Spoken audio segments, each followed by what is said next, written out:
दोस्त, हर एक इंसान को पैसा ही चाहिए और पैसा बहुत ज़रूरी होता है। सब लोग चाहते हैं अमीर बनने के लिए, लेकिन क्या ये मुमकिन है?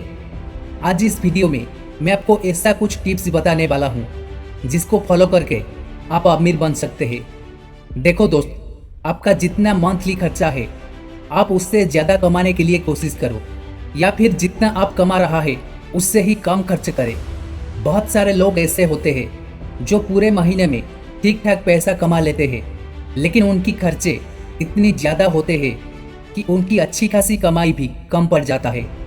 और कुछ लोग ऐसे होते हैं जिनके पास पैसों की कमी होती है, वो चाहकर भी खर्चा को कम नहीं कर सकते। उनके पास फ्री टाइम भी बहुत होता है कि कुछ पार्ट टाइम जॉब करके पैसा कमाने के लिए, लेकिन वो लोग ज़रूरत के बावजूद भी पैसा कमाना नहीं चाहते हैं। वो लोग सिर्फ सोचते रहते हैं कि पैसा कहाँ से आएगा, लेकिन जब पैसा कमाने की बात आएगी तब बोलेंगे, अरे क्या होता है ये पैसों से। लेकिन भाई, बहुत कुछ होता है पैसों से। आप क्यों सुबह सुबह निकल जाते हो काम पे केवल पैसों के लिए? देखो दोस्त, जो पैसे आप कमा रही हो ना, उसकी इज्जत कीजिए। आपकी मेहनत की कमाई है वो, फिर उसके लिए आपको 8 घंटे मेहनत करनी पड़ती है। एक बात हमेशा याद रखो, एक रुपया के लिए भी हमको कुछ ना कुछ मेहनत करना पड़ता है। किधर भी फ्री में एक भी रुपया नहीं मिलता, और यही एक रुपया जोड़ जोड़ के बहुत सारे पैसा हो जाता है। जैसे बूंद बूंद पानी मिलके समुद्र बनता है। और इन पैसों को आप किसी बेहतर जगह पे लगा सकते हो, इन्वेस्ट कर सकते हो। दोस्त, कभी भी उन चीज़ों के लिए कर्जा मत लो जिनकी वैल्यू समय के साथ कम हो जाती है।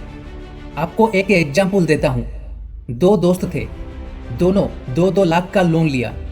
पहला दोस्त ने वो 2 लाख रुपए में घर के लिए एक एसी और एक एलईडी टीवी लाया और खुद के लिए एक लैपटॉप भी खरीदा।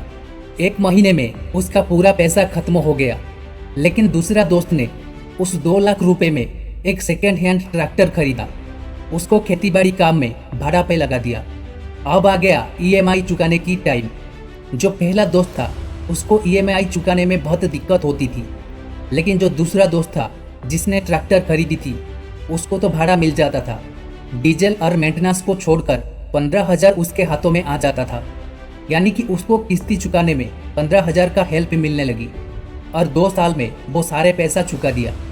और जो पहला दोस्त था, 2 साल के बाद उसके पास कुछ नहीं बचा, क्योंकि उसने उन पैसों को वहाँ पे खर्च किया जिन चीज़ों की आज कोई भी वैल्यू नहीं है। जबकि जो दूसरा दोस्त था उसका भी 2 साल में लोन खत्म हो गया, लेकिन उसका ट्रैक्टर रोज उसको इनकम करके दे रहा था। तो आपको मेरा यही रिक्वेस्ट है कि जिन चीज़ों की वैल्यू समय के साथ कम होती जाए उसके लिए पैसा उधार मत लीजिए। दोस्त, वीडियो आपको कैसा लगा ज़रूर कमेंट करके बताएं। वीडियो को लाइक एंड शेयर कीजिए और चैनल को सब्सक्राइब करना मत भूलिए, क्योंकि ऐसे रिलेटेड वीडियो आपके पास जल्दी पहुंच जाएगा। आज के लिए इतना, रहता हूं, नमस्कार।